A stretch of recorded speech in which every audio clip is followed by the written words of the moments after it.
वंदना तो बाप चरण की होती है, मुख के तो दर्शन होते हैं। मुखड़ू में जोयूं तारूं सारू जग लागी खारो। वंदना सदैव चरण की होती है।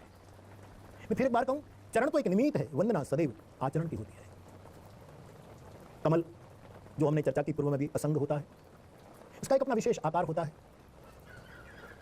कमल बहुत कोमल भी होता है, उसका अपना एक रंग भी होता है। ये सब बंदम गुरुपद कंज कहकर गोस्वामी जी कहते हैं बाप, तब गुरु के चरण के भी ये सब लक्षण माने गए। बहिर्रूप है। वैसे बाप हमारे बुद्ध पुरुष के चरण का भी एक विशिष्ट आकार होता है। मैंने तो कभी आपसे संवाद में कहा है, कभी सुना था किसी संत से, इसलिए कहा, आदमी अपने गुरु चरण का ध्यान करे ज्यादा महसूस करता है, लेकिन याद रखें चरण आचरण का संदेश देता है, ये ना भूलें। उच्चारण के अनुकूल जिसका आचरण है, यानी मैं तो ये भी कहूं कि आचरण ज्यादा है, उच्चारण कम है। जीता है ज्यादा, बोलता है कम। ऐसा एक विशिष्ट आकार गुरु के चरण का होता है। कैसे बताएं, किस रूप में उसका जिक्र करें?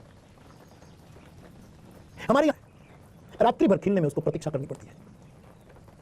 गुरु का आचरण, बुद्ध पुरुष का आचरण, उसकी जीवनी कभी सिकुड़ती नहीं, विस्तरती जाती है, विस्तरती जाती है, कायम कायम वो खिली हुई रहती है।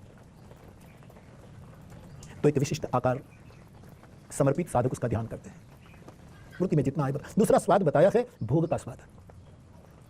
भोगों का स्वाद है, ज्यादा टिकाऊ नहीं, संसारी लोग जानते हैं, लेकिन यह भी एक स्वाद है। स्वाद किसी के आवाज की स्वाद, आवाज का स्वाद होता है, कोई धुनी, कोई नाद, उसका एक मीठा स्वाद आने लगता है। हमारे काम इस स्वाद के इतने अभ्यस्त हो जाते हैं, भोजन का स्वाद, भोग का स्वाद, मीठे बोल का स्वाद। चौथा स्वाद है भजन का स्वाद, जिसने भजन का स्वाद लिया है। और पांचवा स्वाद है भाव का स्वाद, सद्भाव का स्वाद।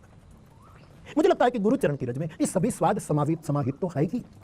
वो भोग, वहां भोग का स्वाद मानी एक परम भोग, क्षणभंगुर भोग नहीं, शाश्वत भोग, चिरंतन स्वाद।